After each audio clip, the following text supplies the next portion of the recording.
he likes to think like that.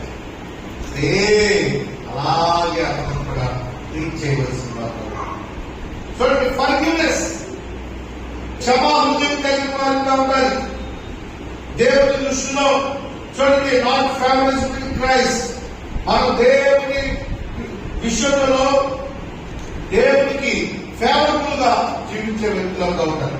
మనుషుల ఫేవరిజంలో కాదు, దేవుని ఫేవరిజంలో జీవించే వారంగా ఉంటారు.